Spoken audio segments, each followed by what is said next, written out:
نبی کریم علیہ السلام نے فرمایا، بخاری مسلم ہے، فرمایا 7 ہلاک کرنے والی چیزوں سے بچنا، اگر ان میں تم چلے گئے تو ہلاک ہو جاؤ گے۔ 7 چیزیں ہیں جو تمہیں ہلاک کر دیں۔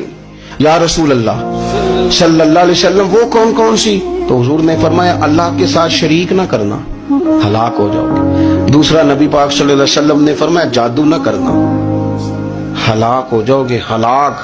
اور یار جسے حضور فرما رہے ہیں ہلاک ہو جائے وہ بچے گا؟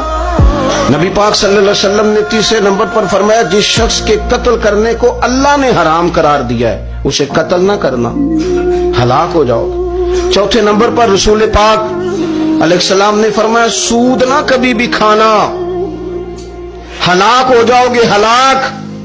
بڑی بڑی دلیلیں دی بینک والوں نے، بڑا سمجھایا تو عادی صاحب مان گئے، محترم مان گئے، کہنے لگے نہیں جی نہیں، وہ کاروبار میں لگاتے ہیں، بڑے بھولے والے ہیں، پتہ سارا ہے۔ اور دیکھو سب کاموں کے باوجود مستقل بینکوں میں پیسے اس اکاؤنٹ میں رکھے ہوئے ہیں جہاں سے مستقل سود آتا ہے۔ حضور نے فرمایا نہ کرنا یہ کام۔ تو کہتے میں سود پہ پیسے لے کے کاروبار چمکاؤں گا، تیرے نبی پاک نے تو فرمایا تو ہلاک ہو جائے گا۔ تو کہتا ہے میں میل لگاؤں گا، حضور نے تو فرمایا ہلاکت ہے۔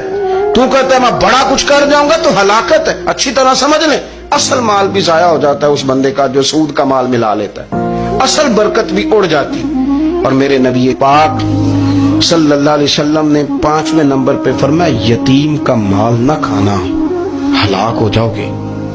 اور پھر 6 نمبر پر نبی پاک علیہ السلام نے فرمایا کفر سے جہاد ہو رہا ہو تو کبھی پیٹ پھیر کے بھاگنا نہ، ہلاک ہو جاؤ گے۔